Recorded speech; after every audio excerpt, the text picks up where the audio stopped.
Literacy skills, writing skills. Quickly, I want to talk about my managing and monitoring student growth.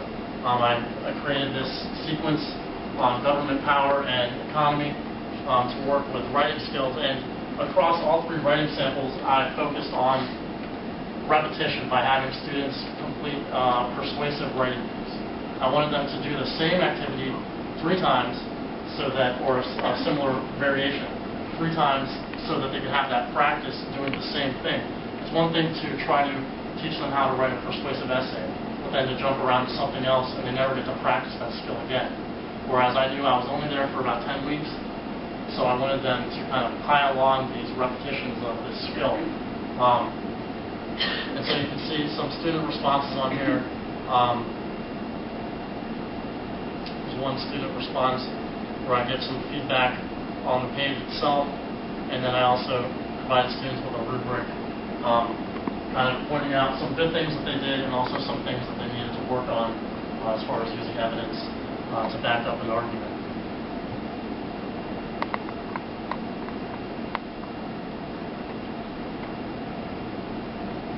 Okay, and the last thing I want to talk about as far as my growth as a teacher would be differentiating instruction, because I was scared to death of having to modify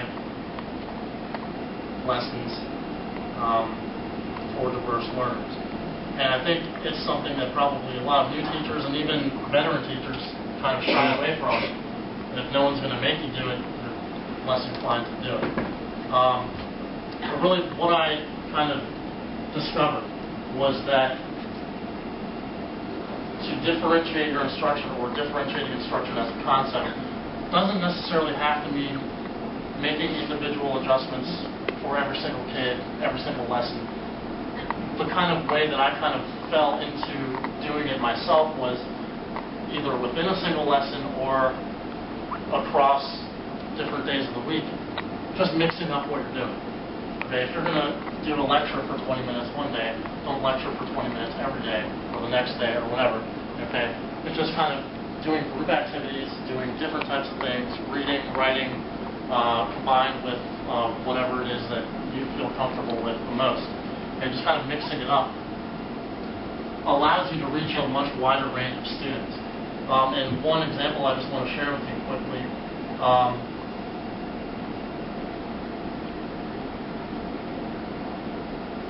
There's me getting excited about something.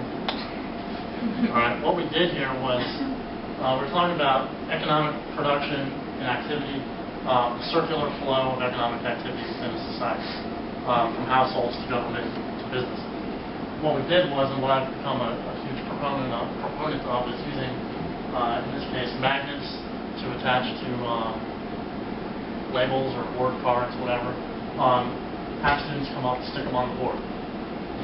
Gets kids up and moving out of their chair, gets them interacting physically with the content, whether they think they're doing it or not.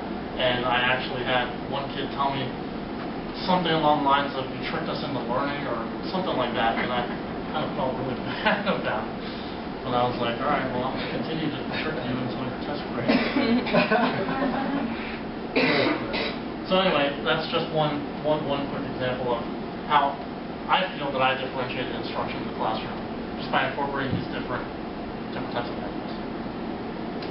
So really, those are the 3 big ideas that I've isolated that really show how I've changed in my approach to teaching, my approach to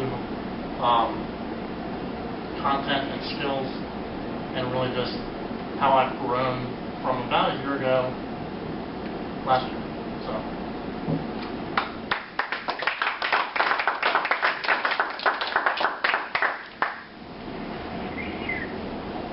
Can you dive into a couple of artifacts that capture the essence of your teaching now, or what your teaching is going to look like as you transition forward? I know you've talked a lot about where you've grown and how you've grown, but sharing a couple more would be nice to see specific examples you can talk to.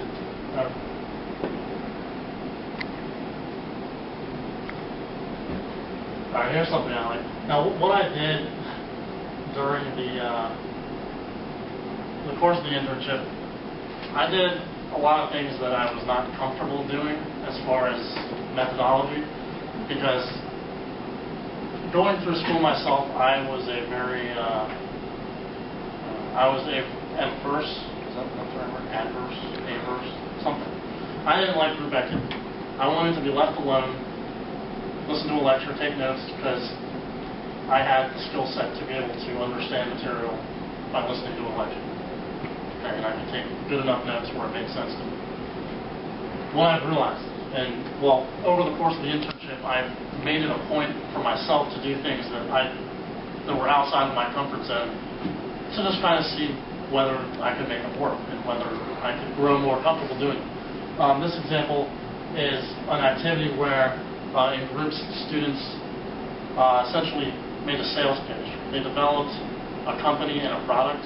We spent a few days talking about advertising, marketing, kind of those business aspects of kind of the economic side of things.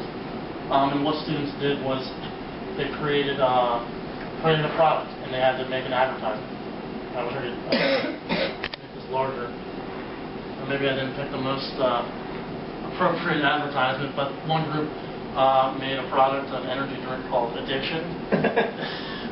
And they actually acted out a commercial of it, and they created a mascot.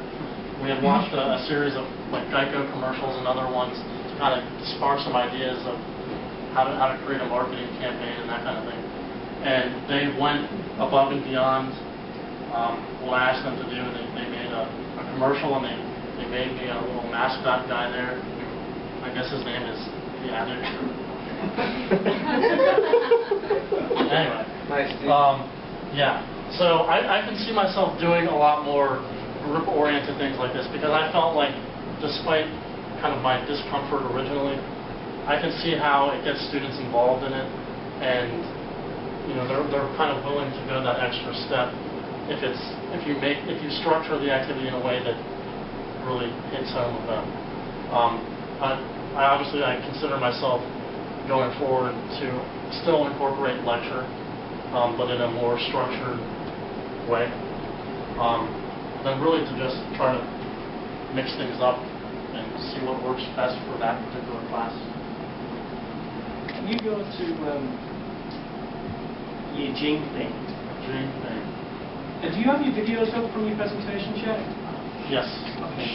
Where are they? From the presentation. From Tuesday? Yes. You got them up? They are. How much just?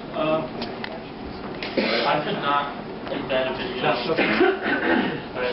So just you explaining so quick. Can you show us what you... You want talking about the actual research video? I was thinking about, you talk about being structured and explicit, and I think the idea of explicit strategy work and structuring student learning is what you're really all about a lot of the time. So, and I think this, from what I saw, is a good model.